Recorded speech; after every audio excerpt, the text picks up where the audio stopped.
Hey, welcome back, everybody. It's been a crazy day. I wanted to talk about this. Does the law of attraction really exist?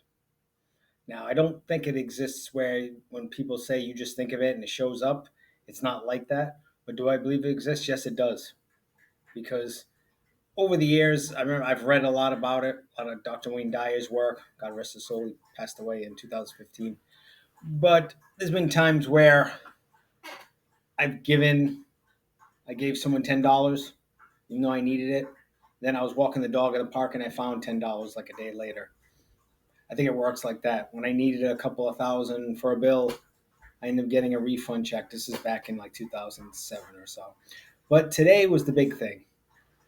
I was hoping in my heart that this contract would end early. This one I'm doing in Boston because I couldn't stand it. Couldn't stand the people. I couldn't stand what I was doing. Some of it, like I said, my fault. I didn't really know a lot of this type of writing. It was a little bit different than what I'm used to. I'm used to more software, not so much medical. I've done medical devices and some pharma, but this is a little bit different. This is like vaccines. And the contracting company called me when I got home from the train, like, oh, unfortunately, Rick, they want to, cancel it early. XYZ, whatever, whatever, whatever. And she's like, I'm really sorry. And I'm like, that's okay. And in my head, I'm like, it's it's the law of attraction. That's what I wanted. I could tell you about some other things, some other personal stuff that's happened to me because through wall of attraction, but I don't want to really get into that. But it's more not so much focusing it shows up. It's more focusing on it and certain things happen. You got to like watch. It was like years ago when I worked for a shrine. I was friend. This gentleman died as well. He was a priest, Father Fernand. We called him Father Fern. And I asked him one day, not to get biblical, but I asked him how you know when God is speaking. And he told me, well, it's not, he's not going to show up with a bird on your shoulder. It's not talking to you. That's Matilda Brandy winding in the back. Sorry, I still keep saying Matilda, even though she passed. But he would say, it's not like that. You got to kind of look around and see what's going on.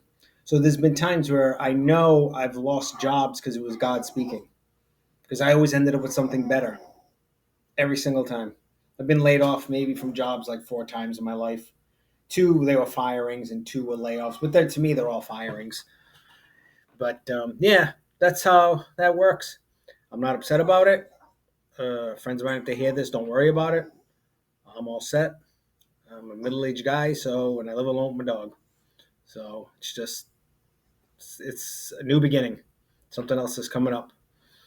So if you're out there, I know a lot of people have lost their jobs. I see people out there, I gave, on LinkedIn, I've seen a lot of younger professionals.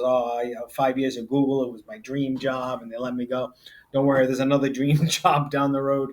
I worked for a lot of companies in, my 55 years on this earth. So just keep plugging away and enjoy the process. It is definitely the journey, not the destination. So I'll talk to you guys later. Just poured some new coffee, and you have a good night. Take care.